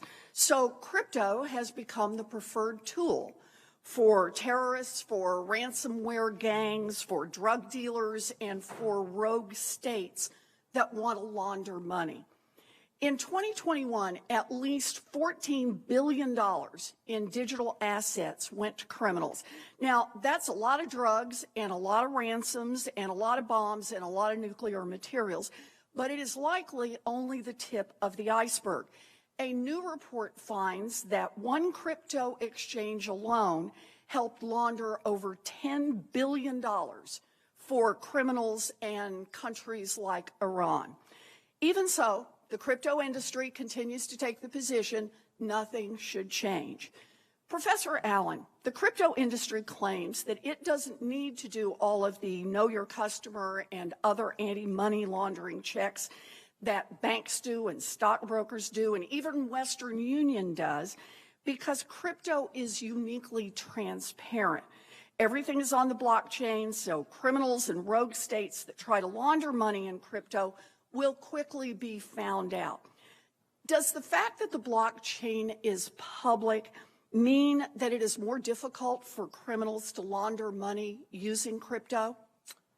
In many ways, the blockchain is the worst of all worlds. For everyday people, the blockchain is a permanent public record of all their transactions, which is a privacy nightmare. But for sophisticated players with a vested interest in hiding their transactions, there are all kinds of tools available, mixers, tumblers, etc., that can hide the provenance of their crypto assets. And far from being difficult for criminals to use crypto to launder money, the fact that there aren't KYC checks is the point. Okay, so crypto is actually easier to do money laundering. Let's look at another crypto industry argument. Professor Allen, the crypto industry claims that it would be too much trouble and maybe even technologically impossible for them to check customers the way that banks and stockbrokers and even Western Union does. But let me ask, do banks and stockbrokers in Western Union have to invest money and resources to make sure that they're set up to conduct those checks? Yeah, I mean, KYC requirements are simply part of operating a financial services business. But avoiding those requirements, as you say, is critical to many crypto business models. Blockchain-based transaction processing, as we've discussed, is very clunky and expensive. Ms. Schulp has just told us that it can be more efficient. The only way it's more efficient is if it actually avoids the KYC checks that can slow things down. So this crypto business model is in many ways a regulatory arbitrage play. Right. And so actually it's an interesting question. If banks and Western Union said they shouldn't have to follow any money laundering rules so that they could make more money, they could improve their profitability, what would our country say, and what does every country around the world in the financial system say? No. Right. Okay. So, Mr. O'Leary, I know that you are a big supporter of crypto, even after you lost $10 million in FTX's collapse. But you are an experienced investor. So let me ask you, do you believe that the potential benefits of crypto are so promising that we should accept weaker anti-money laundering rules and weaker compliance from crypto firms than we require from banks, from brokers, and from Western Union? No, I think we should apply the same regulatory structure that we apply to existing trading of stocks and bonds on exchanges tied to broker-dealers. That is not complicated. It's already been implemented in other countries. And so, and I take issue, Senator, with your concept that it makes it easier to do money laundering. Currencies have been used for drug trafficking since the 60s in the American dollar, when it was thrown out of a Piper aircraft in a duffel bag. The American dollar is also used by bad actors all the time. Mr. O'Leary, I appreciate your point that everyone tries to engage in money laundering. That's what terrorists do. That's what drug dealers do. And that's what states like Iran and North Korea have done. The only point I'm trying to make is, should the same rules against money laundering apply to crypto in the way that they apply to banks, to stockbrokers, to credit card companies, to Western Union?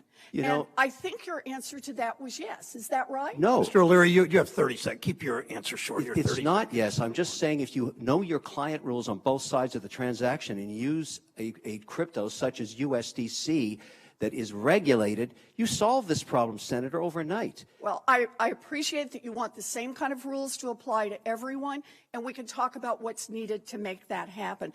You know, the dark underbelly of crypto is its critical link to financing terrorism and human trafficking and drug dealing and helping rogue nations like North Korea and Iran. Crypto doesn't get a pass to help the world's worst criminals, no matter how many television ads they run or how many political contributions they make. It is time for Congress to make the crypto industry follow the same money laundering rules as everyone else. That is why Senator Marshall and I introduced a bipartisan bill today that requires crypto to follow the same money laundering rules that every bank, every broker, and Western Union all have to follow today. Thank you, Mr. Chairman. Senator Van Hollen of Maryland is recognized.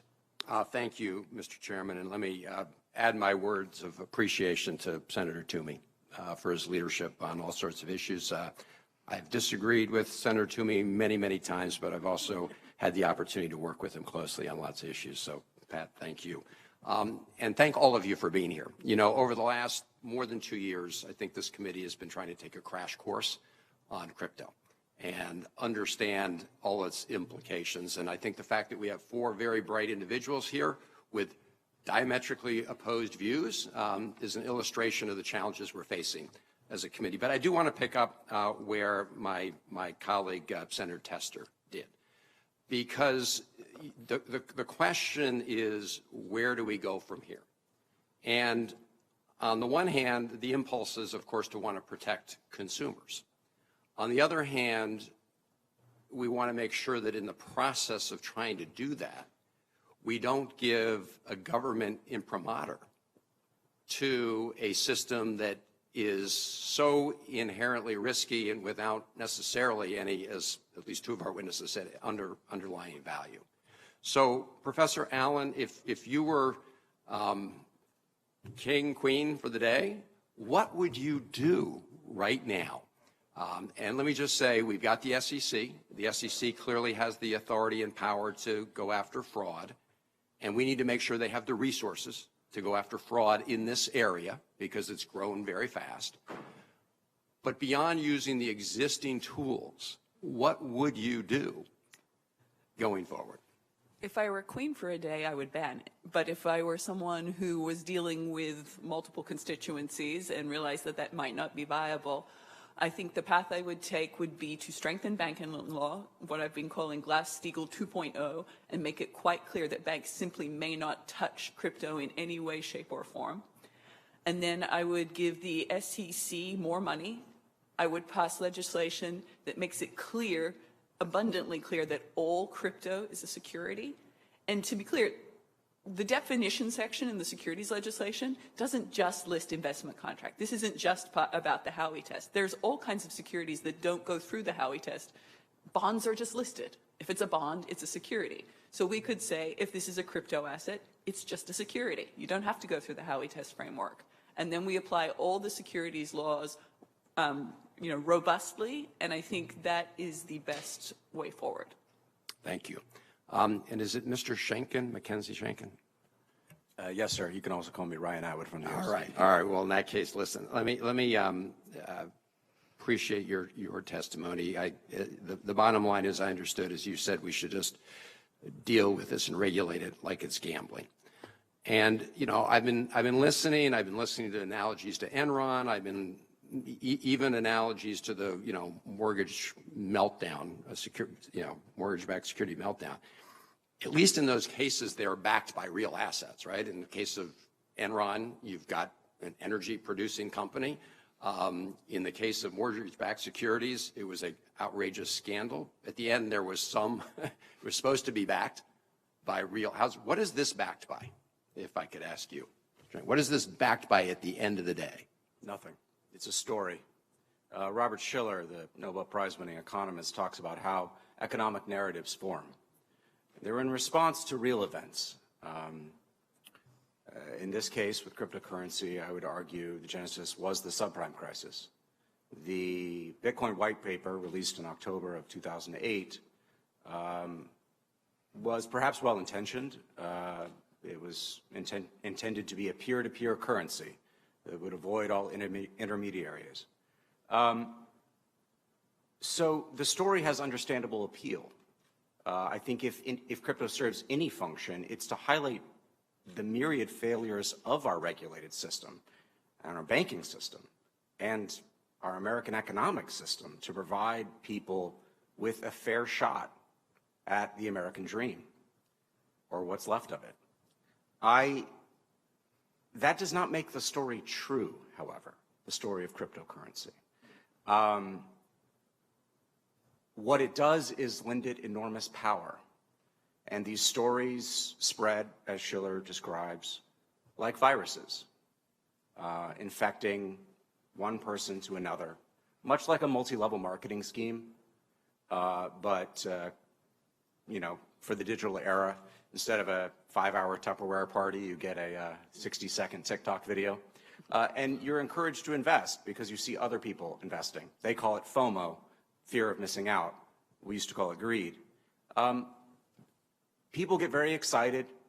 These bubbles build up very big, but then they collapse very swiftly. And I think that's what we're seeing now today. Thank you. Thank you all. Thanks, Senator Van Hollen. Senator Cortez Masto of Nevada is recognized. Thank you. Thank you, Mr. Chairman. I, too, want to, my kudos to our ranking chairman. Thank you so much. It's been a pleasure to work with you. I, too, we've not agreed on everything, but you are a gentleman, and I do always appreciate the opportunity to have an open line of communication with you, so thank you. To everyone here, thank you. This obviously is something we have been working on for a period of time here, and really appreciate the insight you all bring. I do want to follow up on my colleague, Senator Van Hollen's line of questioning with Professor Allen. I want to ask the rest of you. Clearly, she's supporting banning it. If we don't ban it, how do we regulate it? She put forth a proposal which is isolate it from the banking system and then define it as a security. Does anybody disagree with that or have any other ideas about how it would be regulated? Mr. O'Leary. The concept of passing legislation that would ban banks from integrating cryptocurrencies and crypto technology, if that were to happen as an investor, I would short every American bank stock because it would make it the most uncompetitive financial services sector in the world. The innovation that is coming forward, once regulated, is going to be profound in terms of how it changes the cost, the efficiency, the auditability, the productivity of the banking sector. Just look at things as simple as ACH transfers, how archaic they are. Look at the Fed wire. So let me just stop you there. I only have so much time. So you do not agree with isolating it from the banking system? That's insanity. Okay. Ms. Schultz?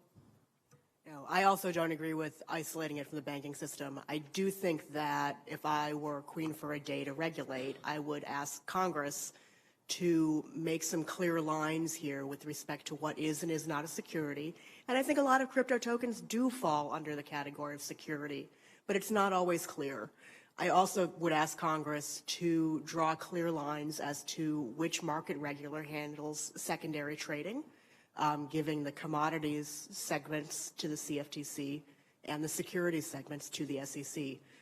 That should put good guardrails in place in order to apply similar risk frameworks to similar risks. Thank you. Mr. Shankman. If we allow cryptocurrency to infect our banking system, we will be back here. Thank you. We will be back here, not in a good way. And Professor Allen, anything else to add? So I'm going to ask you, because I also appreciate your conversation with Senator Tester, and it's really focuses on why we should isolate it from the banking system. But let me ask you this. Many crypto advocates have taken this scandal that we are talking about today as an opportunity to suggest that the failure of FTX was due to its centralization and argue for decentralization finance, or DeFi. Can you talk a little bit, would that have made a difference? And what impact would DeFi lead to possible greater centralization of wealth? I mean, can you talk a little bit about what that means, if anything? Sure. So DeFi stands for decentralized finance, but that's a marketing term because it's not actually decentralized. As I mentioned earlier, technological decentralization and economic decentralization are not the same thing. First of all, DeFi is highly integrated with the centralized crypto ecosystem, and it's not sure that it can survive without it. And then even within DeFi, there are so many intermediaries. At the underlying blockchain level, you're trusting the core developers of the software that runs the blockchain and the validators who implement the software changes. On the next level up, you're trusting the people who program the application that runs on that blockchain. Now, the people who program that are controlled by the people who own the DAO governance tokens. So you may have heard about these DAOs, these decentralized autonomous organizations. They're basically like creating a partnership on the blockchain. The ownership of those tokens, it's meant to be decentralized and dispersed, but that's not the reality. The economic reality is that for a lot of these things, like 90% of the tokens plus are owned by a single person.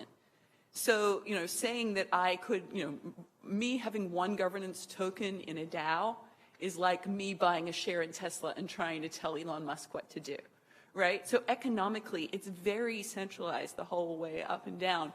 And so, much like many of the stories that Mr. Shenkin's been talking about, it is a story.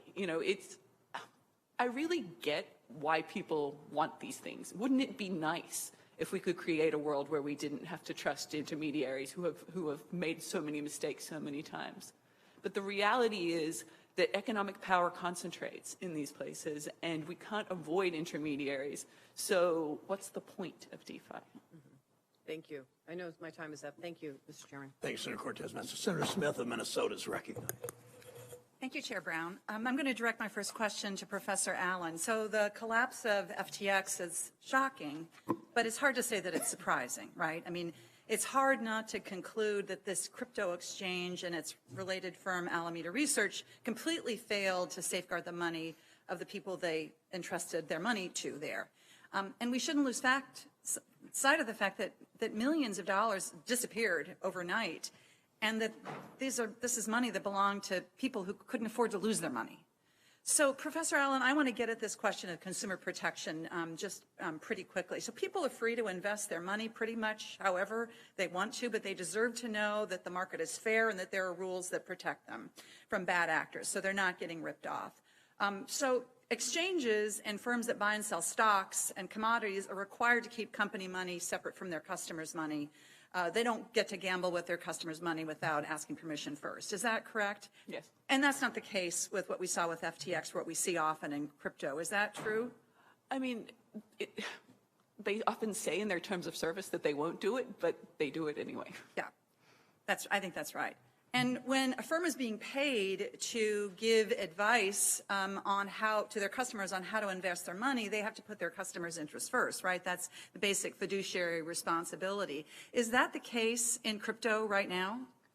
So, I mean, I think there's a big concern here about crypto being incorporated into things like pension funds and also into 401k plans. So the Department of Labor has been very clear that they don't think that this is the type of thing that belongs in any kind of sort of retirement saving. Unfortunately, Fidelity has made the move to allow people to invest in Bitcoin through their 401k plans, and I think that's highly problematic. Yes, and Senator Warren and Senator Durbin and I have sent letters to Fidelity and have urged the Department of Labor to follow up on this, because they have this highly volatile asset that does not appear to be, it seems to be exactly the wrong kind of thing to put in a retirement account where you're looking for more stable, more stability over the long term, right?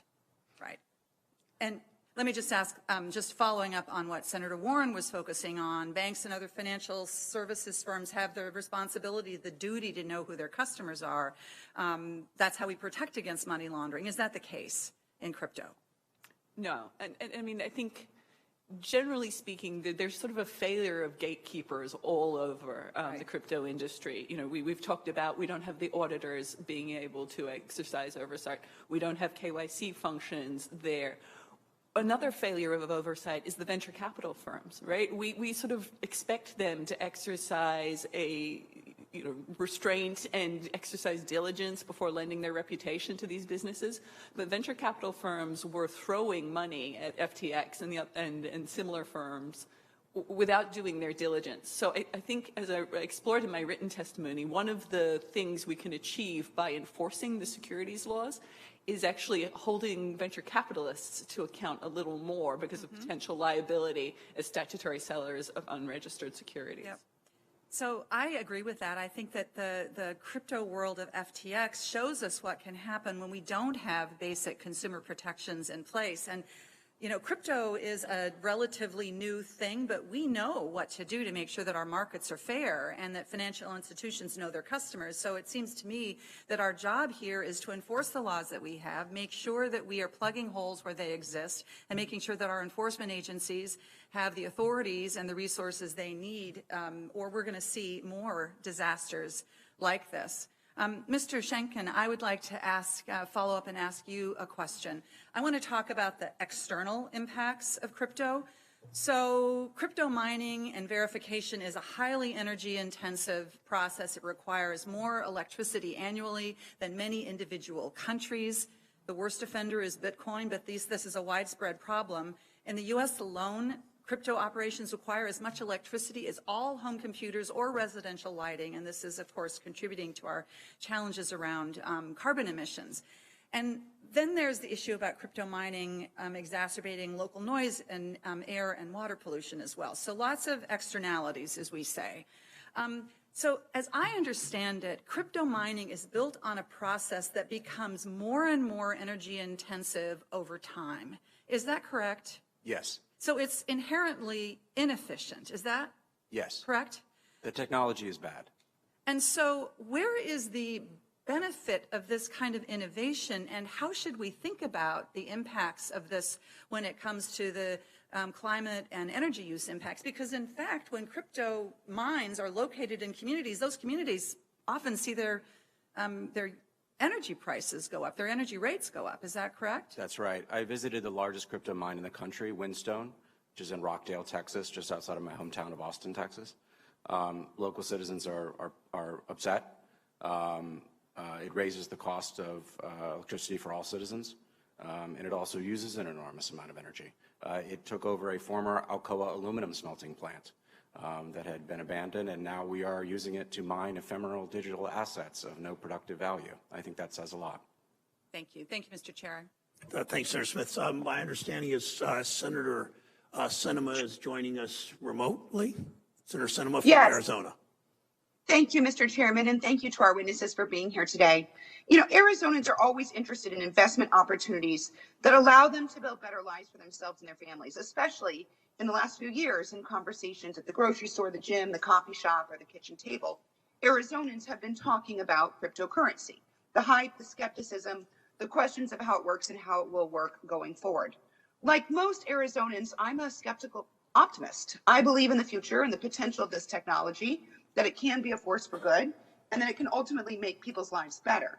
But also clear-eyed about what's happening right now, how technology and anonymity can be misused and abused, and how people are being deceived and defrauded. The collapse of FTX is just one of many recent market events that have shaken investors' faith in the ecosystem. Some will say that this is about the ecosystem as a whole. Others will say this merely applies to centralized entities and that this criticism should not apply to more decentralized projects. But even in the context of decentralized projects, we need to understand how dispersed ownership truly is. So this is a complex issue, but I want to put the focus where it should be, on everyday Arizonans, many of whom put their faith in a technology that appeals to our independent leanings and our natural skepticism of government and centralized control. So I believe we have some obligations to everyday Arizonans. First, to make sure they have the information they need to understand risks and opportunities, and ultimately to make investment decisions that work for themselves and for their families. Second, to grow the U.S. economy and protect the integrity of our capital markets. Third, to provide a regulatory framework that responsibly promotes innovation here in the U.S. while increasing funding for enforcement to ensure that any bad actor is pursued quickly and harshly. So protect investors, protect the economy, promote innovation, go after the bad guys. It's pretty fundamental. So I'd like to turn to Professor Allen and thank him for being here. Your testimony cites a Financial Times article entitled, "Let It Burn," that calls for crypto to do just that, to burn down as a fully unregulated business. So let's be specific. In the cases of FTX, Terra, Luna, Celsius, and others, who exactly got burned? It was the investors. That's right. And I also want to apologize, Professor Allen. I misnamed you there for a moment. I apologize. Fine. In other words, it was investors, right? Everyday Arizonans, people who work hard for the money they make and are just trying to provide for their families, save for their kids' college, or take that vacation they've always dreamed of. The founders didn't get burned, even if ultimately they got arrested. It's regular people who got burned. And that's why it frustrates me when people say flippantly, "let it burn," because that's the hard-earned savings that everyday people invested in good faith with promises of big returns. And for FTX customers, all of that is now gone. Now, most people had no idea they'd find themselves as unsecured creditors, unlikely to get back the investments they entrusted to Mr. Bankman-Fried and others, and they're last in line behind banks, lawyers, other lenders, and venture funds. For months, I've had people in Washington tell me and my staff that new legislation isn't necessary here. They say that there's sufficient regulatory authority and that the regulators should just handle it unimpeded.